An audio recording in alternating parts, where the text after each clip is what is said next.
Hello and welcome to another episode of The Words Revealed. Today we have a seasoned learning and development professional. Hashim has worked with some of the most respected brands in the luxury retail, shaping people, building capacities, redefining what modern training looks like. He has been not just training, but changing behavior, understanding the environment, and evolving with the environment and with your customers or with the luxury industry. Also known as the luxury psychologist, the luxury whisperer, Hashim has his own L&D company called Oates Training, and he's been in the industry for more than 2 decades now. Pretty much the first of understanding L&D from a point of view which today's people miss. Welcome, Hashim, on this beautiful platform called The Words Revealed. And it's such a crazy way that I feel that I think we have the same wavelength from different continents and we just connected. And like we've been having multiple chats before this interview. You have a brilliant outlook, which I share, and a brilliant perception and a reality balance, which I love about you.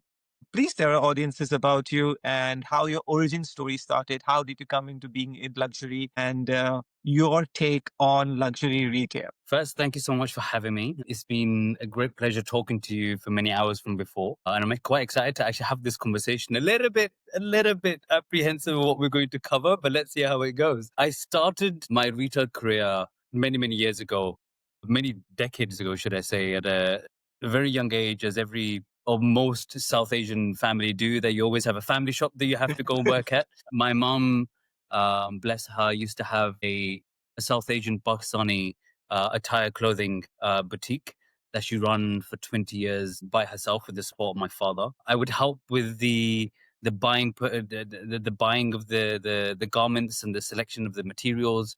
Traveled to South Asia many a times at a very young age, so I was kind of exposed to that from a very young age. But I took a liking towards the jewelry section, and for some reason I always tend to do the VM of the jewelry and be fascinated by the jewelry that she had. Fast forward a few years, and then my father made me at the age of 16 learn the value of money by making me work weekends at a UK department store. And so during the week, I'd go to school and then extracurricular activities afterwards. And on the weekend, I'd have to go and slave away, as my father made me say, selling teacups and towels. But from there, my journey really started moving along the ranks of retail. So throughout my education, throughout my college and university, retail supported me um, for my personal endeavors. But even though I did biomedical science at university, I never went into it. Wow. But the science, yeah, I mean, I loved science. I loved biology and chemistry.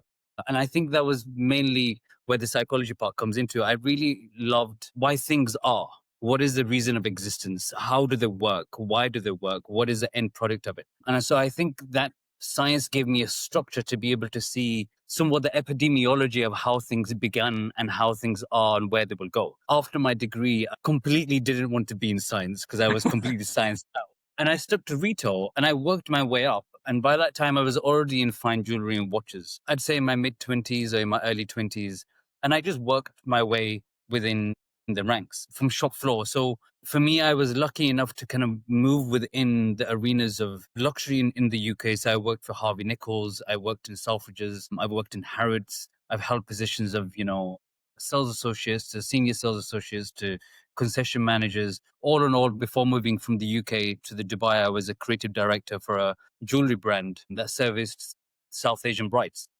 Wow. And so I've had a variance of positions and worked with different mindsets and different companies to really understand different avenues and facets of the luxury industry. When I came to Dubai, I worked for a company, quite a well-known company, as a regional training manager for them. It was an interesting experience because it really opened up my eyes that Dubai worked in a very different way than how it worked in the UK. I think I quite quickly realized that the UK is far more matured in the sense of having systems and things in place. But at the same time, I was very grateful to be on the learning curve to learn about how Dubai really works. But also it propelled me into starting my own whole training. And to be fair, the cornerstone of why I started whole training was on one foundational stone, which was I wanted to coach and train people in a way that I wish someone had coached and trained me when I was 16 and onwards. I think many times when we go into a new role, either there isn't an onboarding, and if there is an onboarding, it's quite archaic and it's all about the maison of the brand, which it should be. But there's no cross-functional communication with who you will be, in communication with, and how you can better yourself. And many people that do have a very basic onboarding is within a training room for 2 days or for 3 days or maximum a week if you're a manager. And it's within a very siloed environment. And as humans, we're very hands on. So many a times when we take that information and apply it to our environment that we're going to work in, we tend to not remember what it is. And so I really wished that when I was younger, someone had really handheld me and showed me, well, look, this is how you communicate. And this is how you listen with your senses, not just listen to hear, but listen to understand. Um, and so for me, that was the driving force that I realized that a lot of the training that happens within, not just within the UAE, but globally, is really on the what, not on the how. So for me, I wanted to really focus on how do you become a better communicator and how do you sell better. So the interesting thing, Hashim, is that we've connected and we've talked so many things. In your whole journey, there must be certain milestones which You, can you define? Like I know there must be amazing learning moments and realization moments and eureka moments. What are the different milestones which you would put that this is where it changed the direction of my learning and my career? At least a few of them, and to show us that how you came to realization that there was a big gap between what people taught and what people sold. I think for me was when I first came into fine jewelry and watches for a watch brand. Actually, I was quite beguiled with the brand that I was working for because it's known as being the connoisseur's timepiece. And when I realized when I got on the shop floor that what I learned in terms of the arsenal of information that I had or the timepieces wasn't really helping me as much when it came to having an interface or a conversation with the client. Many a times the client that I would meet, because we were known as the brand of the connoisseurs, they were connoisseurs in the pieces that we were selling.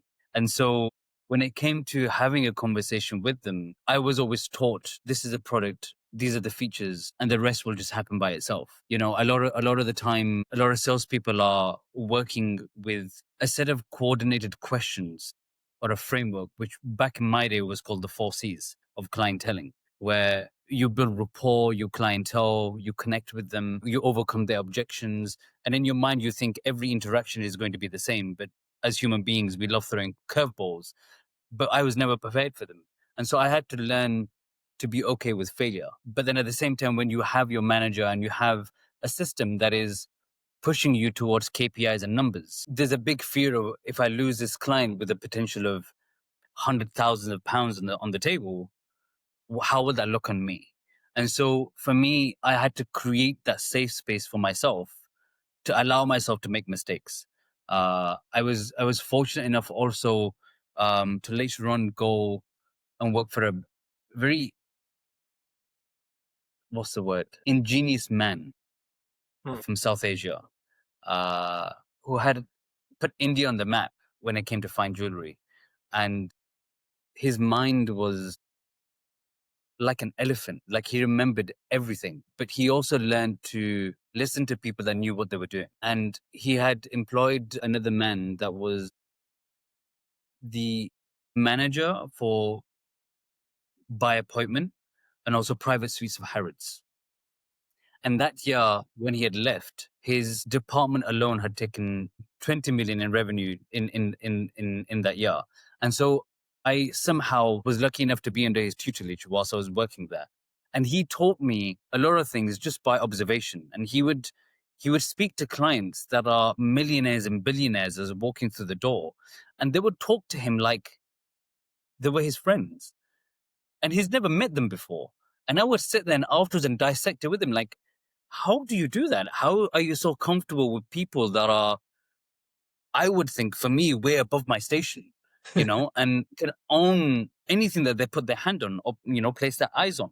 And so he was lucky enough to be able to teach me a lot of things in practice and through observation and how to interact with high net worth individuals, but not just high net worth individuals, but human beings as a whole. And for me, there were milestones where I thought that you know what, today I've actually been taught something that I would never have been able to be learned if I was on the shop floor. And for me, a milestone really was where I learned that actually learning doesn't really happen just on the shop floor. It happens right after the interaction has happened. And for me, the learning and development was an ongoing procedure rather than a very academic, sit down in a classroom. And I don't come from that background. I don't come with any PhDs or any bachelors in psychology or anything whatsoever. It's just a personal interest and also just being lucky enough to be in the right rooms at the right time. I believe that there are two aspects of learning, at least in my idea, is the person that who is teaching from academics or from experience, and the person who's learning. So the person who's learning is as important as the person who's teaching, because I can teach you how to do anything, but if you're not able to learn it from me, then it's just water over stone. It doesn't get absorbed, it just passes over through you. Absolutely. And Absolutely. There's two things that I go by. One, I hate the word training because training means that I'm going to just pass information to you and you go on your way and you carry on doing it. Again, I'm not a academic coach. It's just something that I've learned from a long way in my life is that I like my mindset to be changed. I want someone to understand who I am and how I work and to be able to find ways that are going to work for me as an individual rather than a whole cohort. And the other thing is, as you said, is that you can take a horse to a well, but you can't make it drink. yeah. And so, yes, it absolutely is, that there's a certain energy that comes from training. It's on me to be able to bring that energy. And I always say this to my people that I'm coaching and training is that energy cannot be created. Water cannot be created. Air cannot be created. It can be transformed, but it's on you and how you pass that information on. So you're able to transform the energy and you're definitely able to transfer that energy. Many people simply just transfer energy that's inside of them without transforming it. And luxury as a whole is all about mystique. It's all about an aspiration. It's all about a feeling. And if you're feeling something whilst you're interacting with someone, as you're talking and as you're being in their presence, you're already transferring their energy to their energy. And so it's not just a conversation about features and benefits or how you think this is going to increase your status in your circles. It's about how you're making them feel in that particular moment, because that is what's going to live on with them as they go and live in their lives. And so for me, it's all about bringing that energy to training and coaching sessions, but it's also on me to be able to inspire them because they may be managers too, or at the very least, they are sales associates or senior sales associates that are going to be transferring energy to the people that matter. Is that how do you do that? How do you understand what energy you hold at that moment in time? And how do you transform it internally and then transfer it? And so, yes, it definitely is certain people that need to be able to understand that. Do I want to be able to do that? Do I want to be able to understand my emotion? Do I want to be able to understand what I'm transferring, or am I simply just here to get a paycheck? So, right from the shift from selling, we're going to emotional storytelling. And now it's become more part of a person to take in the training which is imparted or the teaching which is imparted and utilize that to its own limits and experiences. But also empathy, which is a word being flown everywhere these days, have to be empathetic, has to have to be showing interest, or rappers are all about empathy. Where does the empathy word fit in this whole structure? What would you define as empathy? A person who is, firstly, I would define as who listens and then reacts in a way which a person is trying to communicate. Let's find the Oxford Dictionary meaning of what empathy is, and then we can dissect it. Okay. Let's have a look here. So Professor Google says empathy is the ability to understand and share the feeling of one another. And so luxury for me is not something to be possessed. It's not something to be attained. Luxury for me is to be felt, either by the touch or by any of your senses. However, the ability to be able to feel or share that with someone else is empathy. And I think a lot of the times now, especially with how luxury has expanded so fast, is that going into a luxury store that was once a highlight of someone's day, or it kind of consumed and had this air of mystique around. And you felt as soon as you walked into a particular brand that you're in this brand because people moved in a particular way. People spoke in a particular way, and you felt a particular way because of you being the only person or one of few people in that store. Is now if you were to, especially like in a place in Dubai, which is a melting pot of the whole world, if you were to step into any luxury store at any given point, there'll be a very rare moment where you'll be there by yourself. And so, because there's a need of service, a lot of people that are on the shop floor mistake service for an experience. An experience is something that can only be felt. You can be in an experiential place, but the only thing that makes it experiential is the experience. And the only way that you can experience anything is through another human being or another living being. And many a times when you interact with someone that you feel that you're having an experience with is because you feel that the other person completely sees you and understands you and your way of life. And so when you're on this side of the desk or when you're on this side of luxury where you are doing the serving, we need to be able to understand that the person that comes to the door has also problems in their life, has also happiness in their life. And just because we may want to be in a particular way or we see success in a particular light, doesn't mean that that person also sees success in a particular light. Understanding their journey. So for me, empathy means to be non-judgmental, but be completely curious. To be able to be curious about the other person's life, and then to be able to provide a solution that the other person can see that it would fit in their life or fit to their desire and their aspirations. But without that step of empathy, which I think is a huge umbrella, because empathy has many different facets to it, without that stepping stone, that experiential moment will not exist. And the biggest thing I think right now within luxury, because not just luxury, but in retail as a whole, is that everything is very transactional. It's right now, we need it right now, and we want it right now. And so the interaction becomes very, as you say in Arabic, nafsi nafsi. So it becomes very fast, like it has to be done like a conveyor belt. Nothing is slowed down. I always say this to many of my counterparts and many of the brands that I work with, is that we look to history within our archives when it comes to taking inspiration for new collections or timepieces or, trying to create a new pop-up. But what we never do is look to the ledgers of, let's say, big jewelry brands or big fashion houses. Because if you open the ledgers, you'll be able to see Mr. Smith had came in with his 3 children at this particular age, and each of the children were wearing X, Y, and Z, and they like to eat this particular. So they had all of this information. But how did they attain that information? Over a time period of months, over hours of sitting there and having conversation, of being able to build that trust with them, And so back then as well, you were also mentored by the best, by the founders of them brands, because they would tell you, this is what my brand is, and this is how I want you to speak to my clients. This is how I want you to make them feel. Whereas nowadays, because someone has experience from another brand, we automatically think they know how to speak to a client. They've made this many sales in that particular brand, they'll be able to make sales here.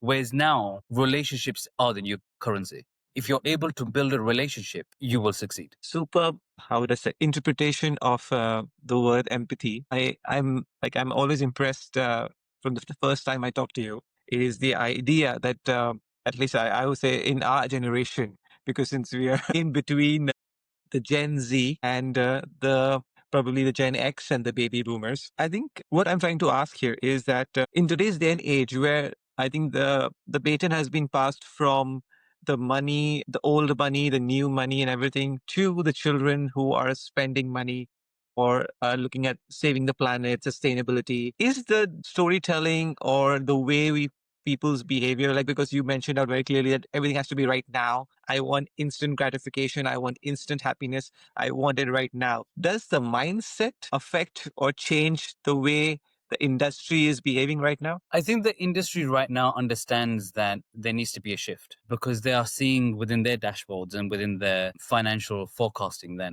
things are not moving how they used to move before. And they're understanding that the clientele is now demanding a different kind of luxury. So yes, I think that is happening, but the speed of what that needs to happen is not fast enough. And that, I think, from my experience that I've had from, 20 years, is that majority of the time the L&D department is very stretched. You'll have hundreds of people under 1 or 2 L&D professionals that need to part information and train them on the new product and launches that's happening at least twice, if not 4 times a year. And so when it comes to the currency of luxury, which is building relationships, that falls down to the store manager and the team leaders. However, the store manager and the team leaders are very busy in trying to put out fires.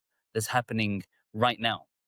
Things will never go to plan. And their job as leaders and team leaders is to lead their team. But they don't really have a lot of time to be able to coach their team as much as they should. But also, they may not be adequately trained to be able to do that. Many a times people that go up the ranks, and especially I did myself as well, is that because you're good at sales, you'll be made into a senior sales. And because you're good at senior sales, you'll be made into a team leader. But just because you're good at doing one particular thing doesn't mean that you're going to be very good at managing other people.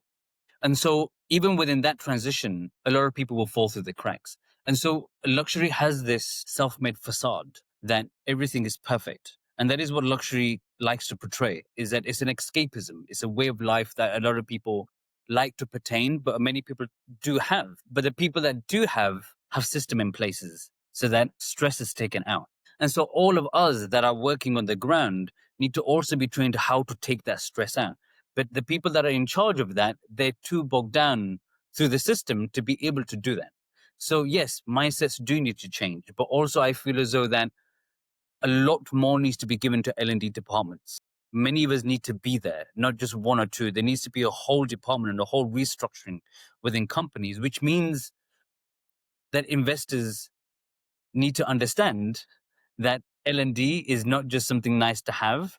It's the framework that everything works on. And that's a different conversation and a different challenge that is way above my pay grade. I think you're one of the very few people I think I've been talking to very frankly about the industry, and I've been quite out on my platforms and social media to understand that how L&D is wrongly utilized and how the decision makers who are trying to use L&D as, I would not say as a function, but as an impressive addition to the unit with the board of directors to make sure that everything is going right on the ground. And that's quite a reflection of all the brands. And here I think where the kicker comes in, that all of them, all of the C-suites know what is happening on the ground. They very well know how L&D can be used. They very well know how it can be converted into the most profitable part of their company, because it will not lead to direct sales, but it will lead to success. And that mindset has not been changed. And I can see that.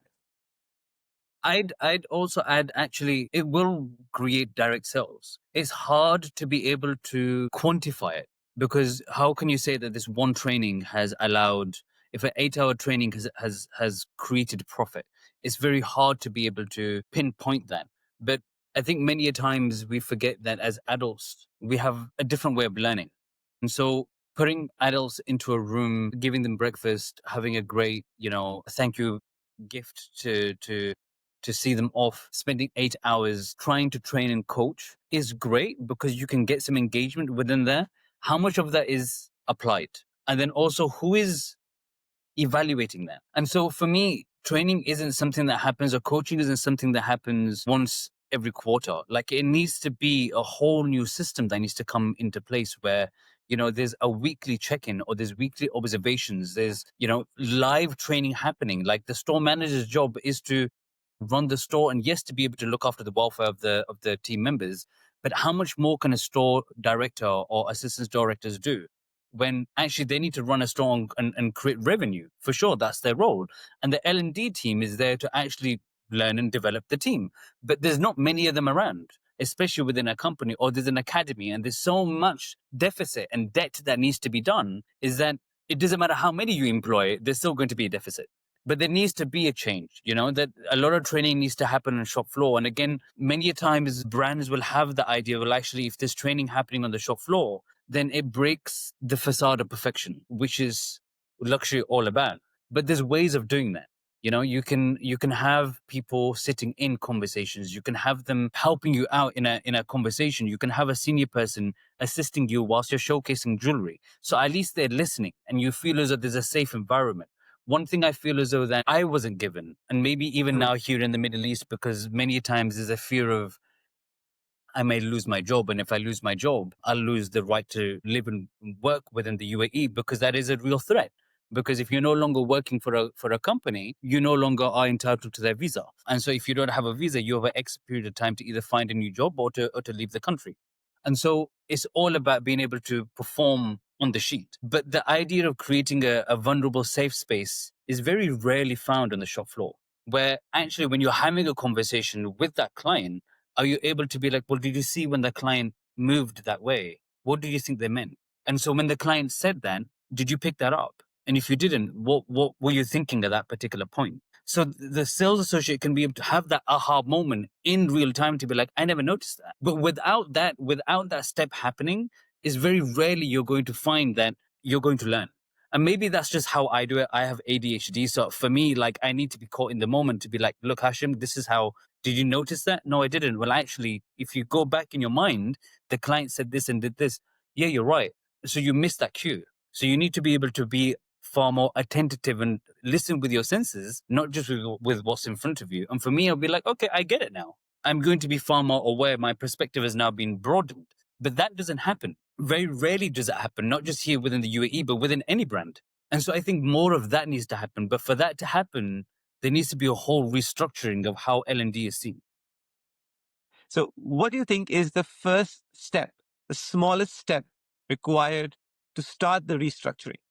I think, in my opinion, it's empowering the store managers enough by taking some load off them. Because within a large company where you have hundreds of people, you're not going to employ one-to-one L&D person, which is required for someone to be coached in. And so with store managers having so much on their shoulders riding to be able to make revenue, if you're able to pull back a little bit where they're able to buy back time to spend time on the shop floor, so they're not just observing, but also able to coach, I think that would be the first step, in my opinion. All right. But that also comes with many of the financial burdens and red tape. As I said, that is L&D gets, I think in my opinion, L&D gets siphoned off to 1 or 2 days in the year, or 1 or 2 days, 6 months or every 3 months. And then you have, your e-learning with your mobile phone. And yes, it's great to do all of that. But when you're trying to show a transfer of energy, you can't do that with something that can't give you energy. And so there needs to be a human interaction. So there needs to be a cost and payoff somewhere. And if the payoff is worth it, then the cost needs to also be worth it as well. So I think there's a much larger conversation that needs to happen when it comes to L&D about how do we really train the frontliners now, because luxury is completely changed. And it's going to change even more with, as we're talking about the Gen Z, when Gen Alpha come in, they're going to be a whole different way of working. So I think we need to be able to do that now, so we're well prepared for when that happens. Oh, all right. So I'm feeling I really enjoyed the conversation, Hashim. I'm going to make it a little bit more less serious and start with a rapid fire round, which is quite intriguing and interesting for my audiences. So, uh, Let's see if we can. okay, so let's start with them. I think we all have been discussing controversy topics. So the first topic is that not naming the brands, but give me two brands. One has the worst training, one has the best training. You want me to name brands? You're really throwing me in there, aren't you? So again, a training is a I reflection. can't really say if there's a worse brand, because I think L&D as a whole on a global level is always continuously going to be growing and learning and changing. And so, as I said, you can't quantify in any way. One brand will do it in one particular way, another brand will do it in another particular way. And also within regions, things happen differently. So I don't think there's a brand that's a fault. I think many a times European brands tend to use their blueprint in different regions. And what I think needs to happen is that each region needs to be able to understand the essence of that blueprint and then recreate it from scratch for your region. Wow. Understanding the nuances of the people that are going to be absorbing that, rather than it being just a blueprint and trying to hold the codes of what needs to be done, but it needs to be created specifically to that region. However, saying that, there was a recent project that I worked in the UAE, and I can say this quite openly, is Ahmed Siddiqui. A very big conglomerate out here that hold the license and work with a lot of big European brands, including Rolex and Richard Mille and Chopard and Graf. I did a recent training with them, which I don't think has to me ever been done before, which is being able to teach and coach their area managers and store managers and how to critically think. And for me, allowing that space to allow management to critically think outside, not just outside of the box, as we like to say, but really put the lens on yourself and away from everything else that we get told from our confirmation bias, and to look at things in a whole new perspective. And I think Ahmed Siddiqui were quite pioneering in allowing me to be able to create such training. And I was honored to be able to head that with a co-facilitator from Paris. So I would say Ahmed Siddiqui right now is probably pioneering in the Middle East with that L&D, for sure. So, on a personal thing, you must have met so many people, right? So, what is the one barrier which you have faced multiple times when it's like a barrier to training, barrier to learn? I think one of the barriers to learning is something called Johari's window, is that we live in a world where we know what we know and we know what we don't know, but we never explore what we don't know is what we don't know. It's a bit of a hard concept to understand, is that we know what we know about us. We know our strengths, our weaknesses, and our vices and our virtues, but we never go beyond that. We never allow ourselves to be curious, curious for long enough to learn something new. So I think many a times we do get stuck into confirmation bias, arrogance, and ego. That I've been in this industry for so long. I have a client book, I have a family book, and I don't need to learn this. Many times people will look at me and think, well, you're not even from here. Like, don't tell us how we need to do things. And so I completely understand. So many times when I am, on the plinth talking about, what I talk about, I can see it in people's faces. And this is what I coach on, is verbal, non-verbal, paraverbal communication. So I can instantly see when someone's like, sorry, what? Like, you're going to me? And so I work with many different personalities and egos all the time. And I think the biggest thing is allowing yourself to leave your confirmation bias at the door. Yes, use your experience to say that this is what I've come up to and this is where I've used my experience to be where I am now. But it can't take you where you need to go further, because we're in a world right now that history hasn't ever tread upon. So it's allowing yourself to be the dumbest person in the room. That is what I would say would be the blocker, because many people, when they're in the room, they want to be the most intelligent person in the room. But allowing yourself to be the dumbest person in the room would take you into different spaces which you would never even dream to be of. Interesting. How much humor is required in selling? How much? Humor. Humor.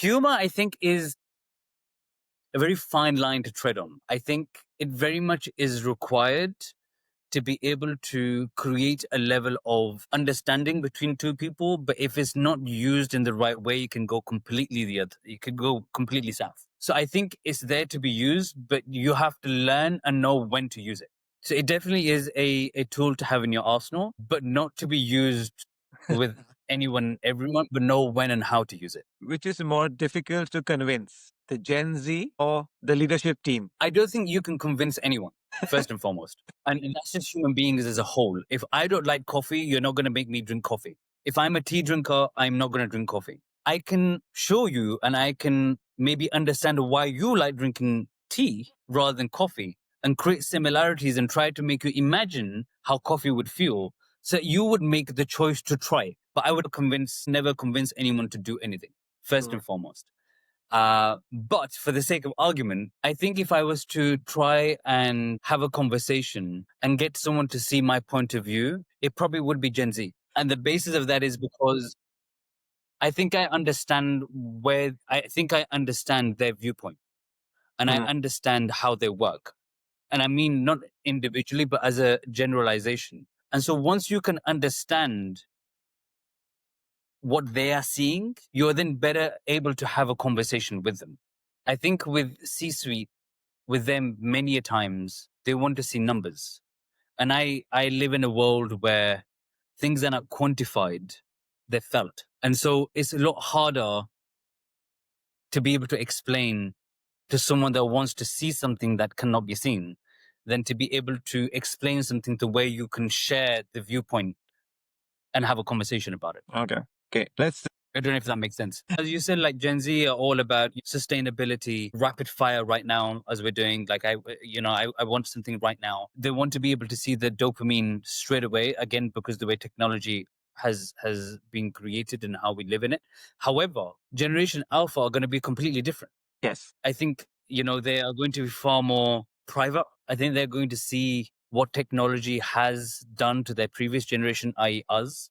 And I think they are going to keep things private in a way that how luxury used to be. So I think we're going to go full circle back round where luxury is going to be felt, not just seen. And I think it will reset the whole plane of how things are and will be. Interesting. On that note, let's hope that we see the reset in our lifetime. And one last question, which I have I for hope you, so too. is that out of all the trainings you've done for so many years, is there a most beautiful moment in your training which you would like to share that defines you when you look back into your career and says, okay, this is one of the most amazing trainings which I felt imparting, or even when you had learned it? I think there's two. There was one where I was the trainee. On my times in Harrods, there was an external training company that came in, and I think they were one of the most inspirational trainees I'd ever been to because it was never about the product. It was all about mindset, how your clientele think, and what triggers them to buy something. And so for me, that was far more of an eye opener than to sitting in, if I'm allowed to say, boring product and maison trainings because I can learn all of that myself. And I think one training for me was where I was able to get the people that I was coaching to see that they're not just observers and managers when it comes to their team. They're also the lens where everything is being seen back and forth between corporate and them. And so there was a big aha moment when I was coaching some managers where they were able to see that actually maybe I could be the problem. That not just the team are not doing their job or they are not learning or they're not able to communicate, but actually maybe it's me as the manager that I have created a culture or not created the culture for this to happen. And that was a big moment for me to be able to think that, wow, like you guys have got to that conclusion yourself just from this coaching to be like, actually, I think I need to go back and I need to learn more to be like, I need to unravel and unlearn the things that I've learned over my some of them were even 30, 40 years in the industry and understand that actually what got me here isn't going to take me forward. And so maybe I need to change the way I'm thinking and looking and change my lens to be able to see how luxury is moving. So I think that was a quite a defining moment for me and quite a proud moment for me to think I was able to get my cohort and my coachees to be able to think that. Wow. Yeah. That's such an like a satisfying and fulfilling feeling, right? As a trainer. Thank you for being on this platform. Thank you for sharing, and thank you for sharing so many beautiful experiences and coming to reality that what the L&D environment today it is. Thank you, Hashim, for being on this platform and continuously telling us and showing us. And I'm hoping that we will have many more conversations like these. And as on this beautiful note, please say a few words. No, thank you so much. It's been an absolute pleasure. I'm glad we were able to have this conversation. Many of our conversations have been very interesting. Gladly, this wasn't as controversial than conversations that we've had, but I'm sure we will have many more conversations to come. And I'm really looking forward to it. I think there needs to be more of this conversation between L&D. I think L&D people tend to keep their cards very close to their chest and don't share the techniques and they don't really share, their successes and also their failures and what they learn from. So I think we really need to have more of these conversations and I'm looking forward to it. So thank you so much.